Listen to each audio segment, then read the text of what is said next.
celebrate, celebrate good times, come on now. Let's celebrate, celebrate good times, come on now, na na na. 김혜민의 이슈앤 피플.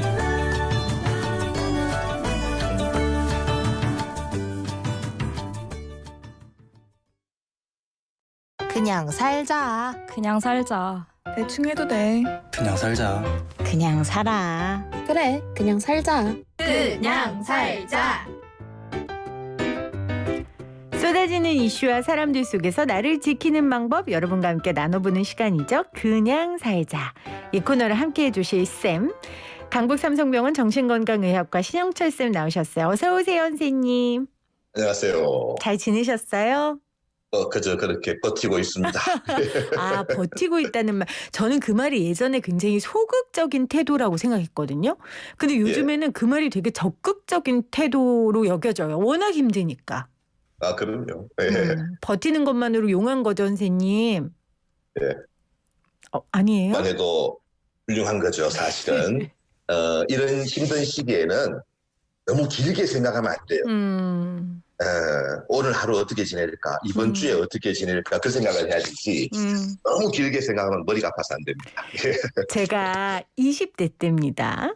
20대 때 우리 연애 많이 하잖아요. 이제 그 헤어진 연인을 잊지 못해서 꼭 술만 먹으면 전화하고 싶고 이런 거 있잖아요, 선생님? 경험해 보셨죠? 어쩌는 경험이 없어서 모르겠습니다. 아우, 선생님. 근데 그때 어떻게 이겨냈냐면, 제 얘기는 아닙니다. 어떻게 이기라고 친구에게 얘기했냐면, 술 먹고 전화하고 싶을 때 그 한 번을 참아라. 그 한 번 참으면 일주일이 되고, 그 일주일이 한 달이 되고, 그럼 1년이 되고, 그를 잊게 된다. 제가 이렇게 조언한 적이 있습니다, 선생님. 그게 중독 치료의 핵심이라는 겁니다. 오, 중독도. 술 끊자. 그런 소리 하지 말고, 오늘 하루만 참자, 그거거든요. 똑같은 개념이 아주 훌륭한 아주 전법입니다. 네. 자, 하루하루 버티는 거 여러분 잘하고 있는 거예요. 절대 소극적인 삶의 태도 아니고 적극적인 태도라고 우리 쌤께서 말씀해 주셨어요.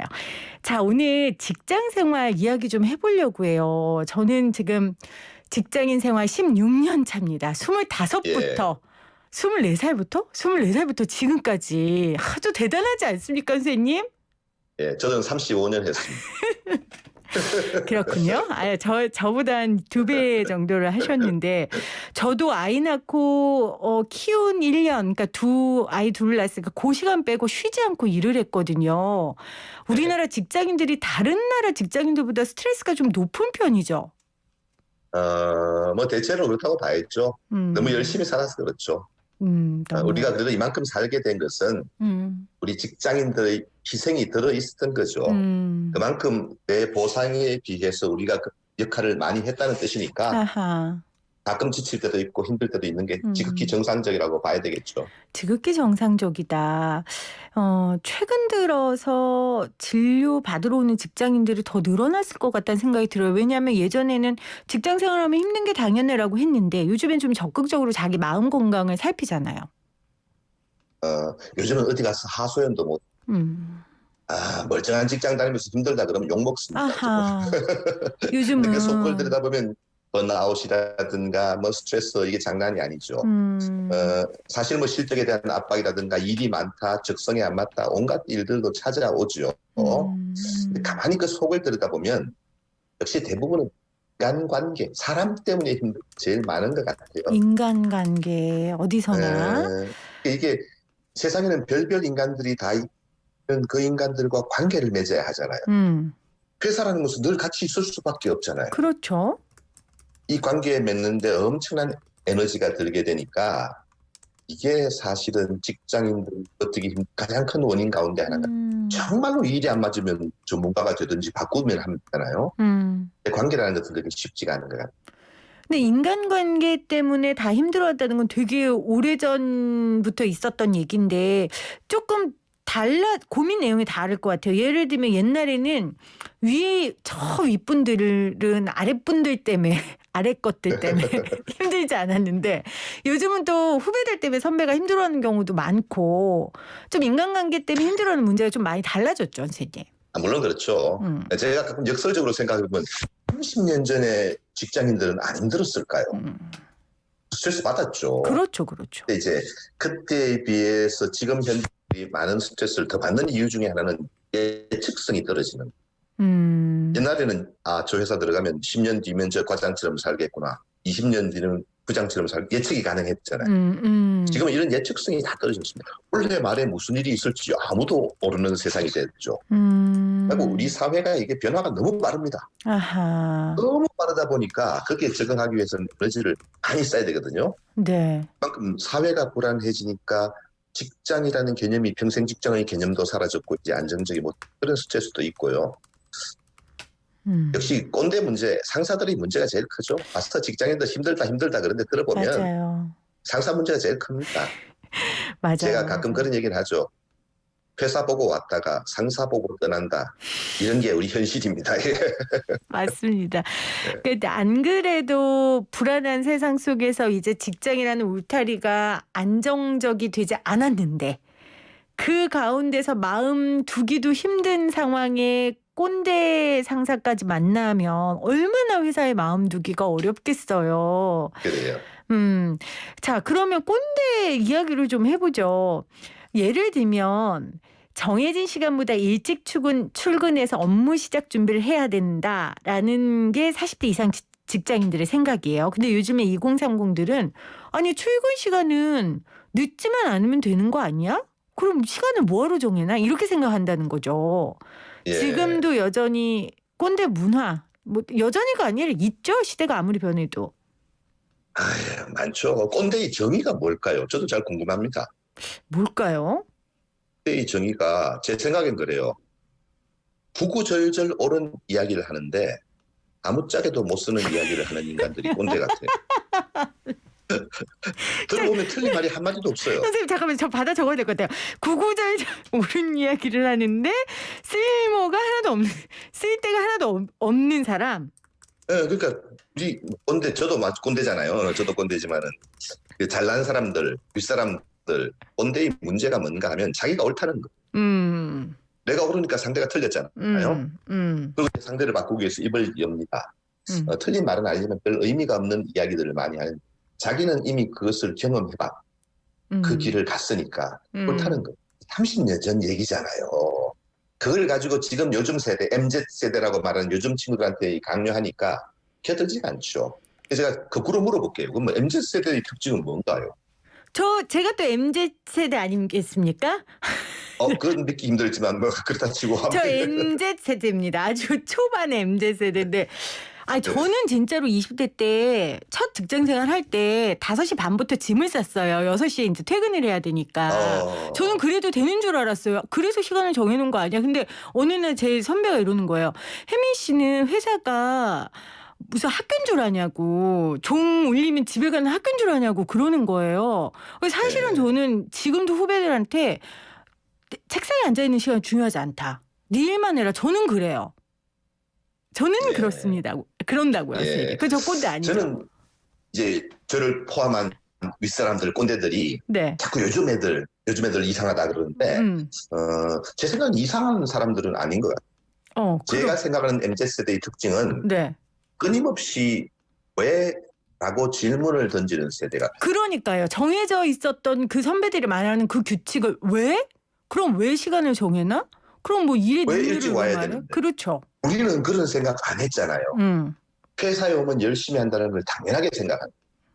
왜 열심히 해야 되는데 이런 질문을 던집니다. 이런 뭐 우리 입장에서 보면 말도 안 되는 질문 같지만 아니에요. 당연히 생각했던 거기에 대해 끊임없이 질문을 던져요. 그런데 문제는 우리 꼰대들이 태도죠. 거기에 대해서 야 당연히 열심히 해야지 이렇게 나가니까 이제 문제가 되는. 거기에 대해서 우리가 합리적으로 설명을 해줄 수 있으면 그걸 수용할 수 있는 합리성은 가지고 있는 세대예요. 제가 볼 때는. 맞아요. 왜라고 질문하는 왜 부모를 공경해야 되는데 그 부모니까 공경해야지 이렇게 하면 이해가 안 되는 거예요. 우리가 왜 그래야 하는지 같이 토론하고 이해하고 설득을 시키면 그거를 수용하고 받아들이는 놈이 있단 말이에요. 그걸 무시하니까 이제 꼰대 소리를 듣게 되는 거예요. 그러면 지금 선생님 저 얘기를 들어보니까 제 질문에 대한 답이 된 것 같아요. 그러니까 본인을 누군가가 꼰대라고 말을 한다면 태도를 어떻게 바꿀 수 있을까요? 라는 질문에 대한 답이네요. 일단 그 상대방의 왜라는 질문에 답을 하려고 노력해라. 그게 합리적인 답이어야 하죠. 아하. 그냥 우리가 스스로 그냥 꼰대라고 생각합시다. 그게 더 나은 것 같아요. 꼰대라고 그래야 생각을. 그래야 나를 돌아볼 수 있는 여유가 생기는 거죠. 그러니까 꼰대라고 생각은 하되 나의 태도를 꼰대처럼 할 필요는 없잖아요. 당연하죠. 그건 아닌 거죠. 예. 알겠습니다. 선생님 지금 선생님 얼굴이 반만 나온다고. 그래요? 네, 좀. 네, 감사합니다. 제 얼굴 안 나와도 괜찮습니다. 아니에요, 선생님 나와야죠. 그 슬기로운 의사생활 얘기 참 많이 하는데 거기에 최송화 교수 리더십이 요즘 2030 사이에서 아주 난리더라고요. 그래서 저도 예. 인상 깊게 봤던 장면이 이제 어떤 방송사에서 인터뷰를 하자고 했거든요. 이제 최송화 교수한테 했더니 안 했어요. 그 이유가 자기만 인터뷰를 하는 게 아니라 후배하고 같이 한 일이니까 후배랑 인터뷰를 같이 해야 되는데 후배 일정이 안 된 거예요. 그래서 인터뷰 자체를 거절했어요. 예. 이런 의사 있습니까? 주변에 의사 선생님? 죄송합니다. 제가 참 그런 의사가 못 돼가지고. 되게 리더들에게 우리 아래 사람들이 바라는 게 바로 그런 것들이죠. 맞아요. 여러 가지가 있지만 가끔 우리는 이제 책임은 내가 안 지고 문제가 생기면 아래 사람한테 떠넘기죠. 뭐 좋은 결과가 나오면 내게 되고 이런 리더를 따를 아래 사람들이 있을까요? 없죠. 문제는 그런 인간들이 승진을 한다는 거예요. 이게 문제예요. 그게 문제예요. 그런 인간들이 올라가니 밑에 사람이 좌절하겠어요, 안 하겠어요? 그리고 저러면 올라가는구나. 그럼 나도 그래야지. 나도 아랫사람들 공을 내 것으로 가져오고 내가 잘못된 건 아랫사람에게 넘겨야지. 이렇게 되는 거예요. 제가 늘 회사에 갈 때마다 인사가 만사라고 하는 바로 그게 있는. 우리가 밖으로 드러나는 성취만을 가지고 인사를 하다 보니 때리는 인간들, 착취하는 인간들이 올라가는 그럴 수밖에 없는 문화잖아요. 그게 상징하는 바가 대단히 크거든요. 앞으로는 물론 성과 자체도 중요하지만 성과를 이루어 나가는 과정 자체에서 얼마나 이 사람이 리더로서 역할을 할 수 있는가. 이런 것도 좀 제대로 평가하는 시스템이 됐으면 좋겠어요. 회사 내 리더십 교육도 되게 중요할 것 같아요. 리더십 교육이요? 네. 리더십 교육은 소용없어요. 그럼 어떻게 해요? 리더는 타고나는 거예요? 아니 그럼 리더는 타고나는 거예요? 교육 소용이 없다고 그러셔가지고. 물론 리더십 교육이 소용이 있죠. 네. 역설적으로 생각해 보세요. 제가 회사 생활하면서 우리 김 PD님도 진상 좀 만났잖아 위에 그죠? 만났겠지. 뭐, 여기 그죠? YTN 라디오에서는 안 만났어요? 쓸데없는 소리 하지 말고 위에 진상들 좀 경험했잖아요. 놀라운 사실 내가 한 개 들려드릴게요. 네. 그 진상들이 옛날에 리더십 교육을 겁나게 받았던 인간들이. 그렇잖아요. 예전 교육을 받는다고 세대는. 될 일이 아니에요. 하도 리더십 교육을 해달라 그래서 제가 가서 리더십 교육을 좀 했죠. 아직 아래 사람들한테 욕하고 막 주고 갑질하는 인간들이 있다. 그랬더니 깜짝 놀라더라고요. 요즘 선생님 그랬다가 큰일 납니다. 지보고 하는 얘기인데 못 따라듣는 좀 환장할 지경이에요. 이러니까 리더십 교육이 무슨 소용이 있겠어요. 그렇네요. 리더라는 결국 집착하고 자리에 집착하고 막 때려서 성과 내고 그동안은 우리가 그렇게 해왔잖아요. 사실은. 그런 리더들이 올라가고 이제는 좀 바뀌어야 될 때가 된 것 같아요. 나는 리더들이 조금 여유가 있었으면 좋겠다 이런 생각을 해봐요. 어떤 여유일까요, 선생님? 저는 여러분이 이름만 들으면 알만한 대한민국의 리더들을 많이 만나봤는데 그 가운데는 참 따뜻하고 여유가 있고 유머도 있고 그러면서도 또 성과를 내는 그런 리더들이 있어요. 참 존경스러운 리더들. 근데 가끔은 어떻게 저 자리까지 갔는데 표정이 어떻게 저렇게 더럽냐 이런 리더들도 가끔 만납니다. 네. 여유가 없어요. 막 그 긴장 자체인데 그게 도대체 무슨 차이일까 이런 결국은 자신의 삶에 대한 자신감이 자신의 삶에 대한 자신감이 여유를 불러온다. 그거는 뭐 겉으로 많은 것을 가졌다 이런 것과는 좀 다른 것 같아요. 음. 높은 자리 가고 많은 것을 이루었고 그래도 더 높은 데가 있잖아. 네. 이건 아닌 것 같아요. 그냥 우리 삶을 한번 돌아보면은 우리가 뭐 대단한 걸 이루지는 못했지만 그래도 잘 살아왔잖아요. 여기까지 오면서 참 우리 구성원들 저 친구들 덕분에 내가 여기까지 왔다. 정말 고맙다.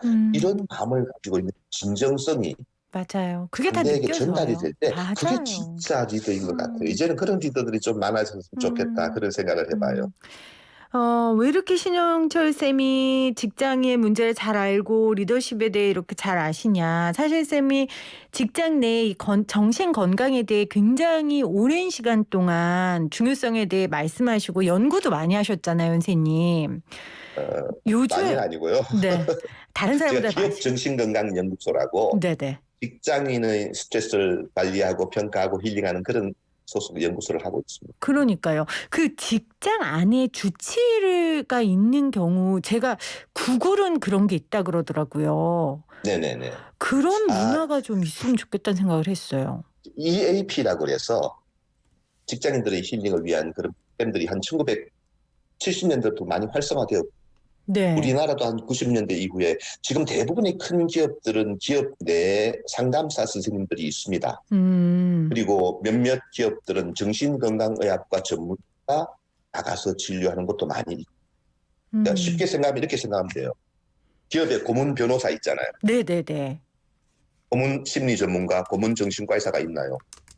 못 들어봤어요. 제가 그걸 물어본다고요. 기업체 대표를 만나면. 네. 변호사보다 더 필요한 사람, 이 직장인들이 스트레스를 관리하고 힐링. 이게 자선 사업이 아니에요. 맞아요. 직장인들이 건강해야 생산성도 높아진다. 그렇죠, 그렇죠. 개인을 위해서도 마찬가지, 회사를 위해서도 우리나라를 위해서 이제 직장인들이 마음 관리에 대해서 조금 신경 쓸 때가 된 것 같아요.